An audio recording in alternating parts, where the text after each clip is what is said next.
नमस्कार, मैं हूं राज और आप देख रहे हैं एच राज न्यूज चैनल। चलो करते हैं खबरों की शुरुआत सच्चाई के साथ। लो भाई, हरियाणा मुख्यमंत्री जी की 6 बड़ी घोषणा। भाई लाइव बजट धमाका, फ्री कती मौज कर दी सारे प्रदेशवासियों के लिए। भाई हरियाणा मुख्यमंत्री श्री नायब सिंह सैनी जी ने लाइव आकर क्या कर दी घोषणा। सुन लो मुख्यमंत्री जी की जुबानी जो इस प्रकार से हैं। जो महत्वपूर्ण फैसले लिए गए हैं उसमें हमारे जो पानीपत में टेक्सटाइल इंडस्ट्री, पानीपत में जब हम बजट पूर्व चर्चा करने के लिए वहाँ गए थे तो वहाँ पर जो हमारे टेक्सटाइल इंडस्ट्री के एसोसिएशन के लोग थे उन्होंने कुछ सुझाव हमें दिए थे। उन सुझावों को मानते हुए आज हमने कैबिनेट में फैसला किया है कि बैठक में जो हरियाणा आत्मनिर्भर टेक्सटाइल पॉलिसी 2022-25 की अवधि को अब हमने बढ़ा करके, क्योंकि समापन की ओर जा रही थी, 18 दिसंबर 2026 तक उसको कर दिया है, 1 साल के लिए, और उसको एक्सटेंड किया है। साथ ही कैपिटल इन्वेस्टमेंट सब्सिडी योजना के तहत जो प्रोजेक्ट मंजूर किए थे उनकी जो संख्या पर कैपिंग थी कि इतने प्रोजेक्ट के बाद आप उसको कर सकते हैं, उस कैप को भी आज हमने हटाया है। इस नीति में पहले यह प्रावधान था कि केवल 86 प्रोजेक्टों को ही मंजूरी दी जा सकती थी। अब ये कैप हटने से इसको ओपन कर दिया है, इसकी सीमा को हटा दिया है। अब इसके ऊपर कोई दिक्कत नहीं है, क्योंकि कृषि के बाद टेक्सटाइल उद्योग दूसरा सबसे बड़ा उद्योग है जिसमें सबसे ज़्यादा रोजगार मिलता है। हमने हरियाणा में पानीपत, गुरुग्राम, फरीदाबाद और सोनीपत में जो हमारे टेक्सटाइल इंडस्ट्री, कपड़ा उद्योग हैं, को विकसित करने पर भी हम विशेष ध्यान दे रहे हैं। हरियाणा की यह कपड़ा नीति देश के यशस्वी प्रधानमंत्री आदरणीय नरेंद्र मोदी जी के 5F vision, farm, fibre, factory, fashion और फॉरेन पर ये आधारित है।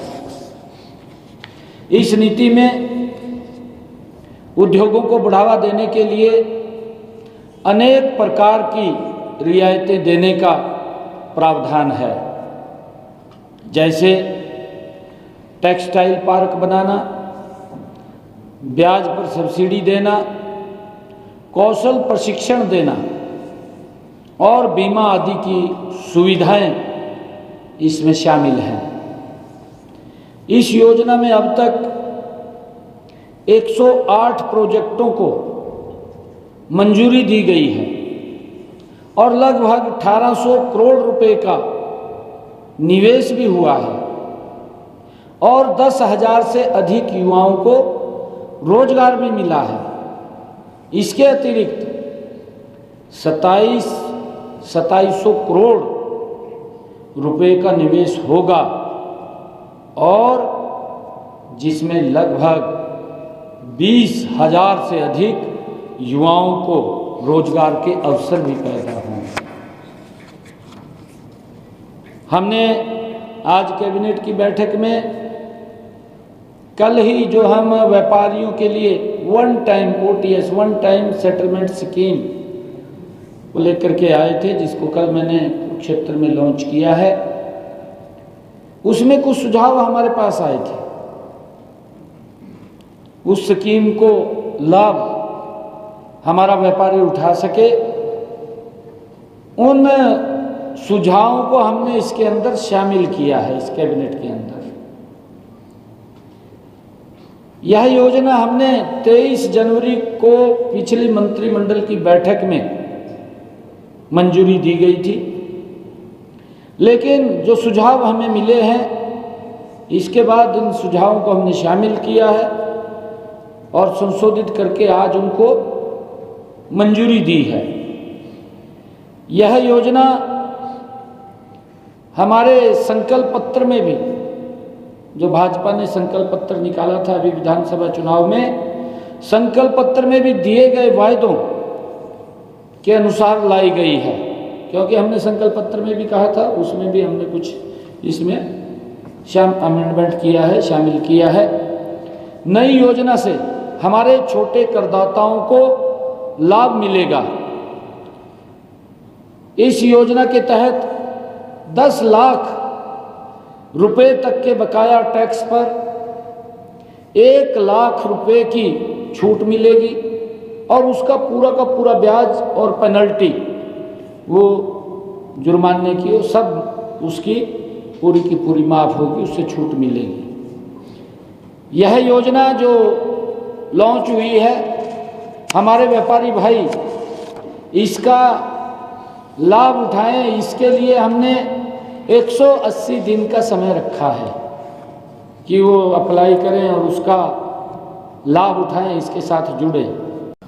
हमने जो निकायों में, नगर निकायों में A, B, C और D के तहत पदों का वर्गीकरण को भी आज इस मंत्रिमंडल में बैठक में हमने मंजूरी दी है। बैठक में सरकारी विभागों की तर्ज पर जो नगर निकायों में ग्रुप A, B, C और D के पदों को जो वर्गीकरण की मंजूरी दी गई है, उसमें ग्रुप A और B के बराबर के सभी पद अब हरियाणा लोक सेवा आयोग HPSC के माध्यम से भरे जाएंगे। आज उसको मंजूरी दी है। जबकि ग्रुप C और D के पद हरियाणा स्टाफ सिलेक्शन कमीशन के माध्यम से भरे जाएंगे। इस निर्णय से निकायों के कर्मचारियों को अन्य सरकारी विभागों के कर्मचारियों की तरह अनेक लाभ मिलेंगे, जिनमें पदोन्नति में आरक्षण शामिल है।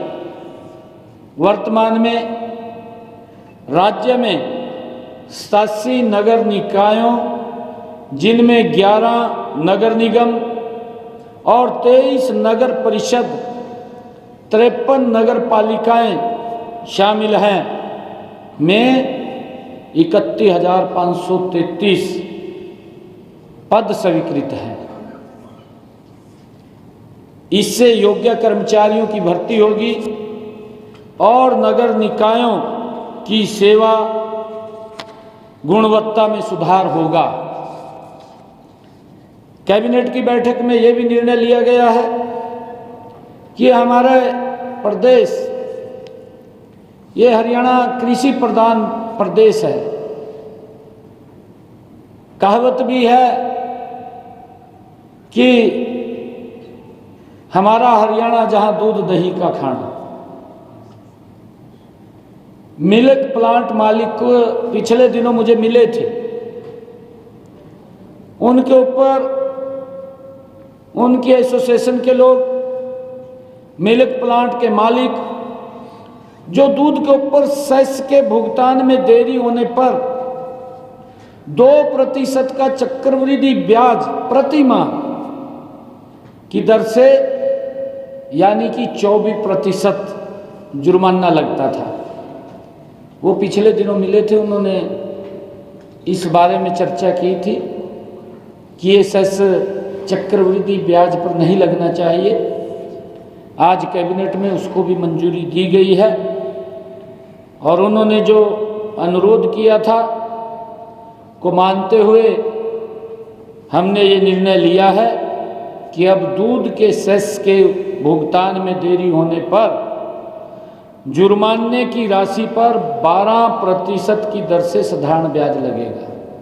ये निर्णय उसके अंदर किया है ताकि उनको एक बड़ी राहत इसके अंदर मिली है। इसके लिए आज की बैठक में हरियाणा मुर्रा भैंस एवं अन्य दुधारू पशु नस्ल नियम 2002 में भी संशोधन को मंजूरी आज कैबिनेट ने दी है।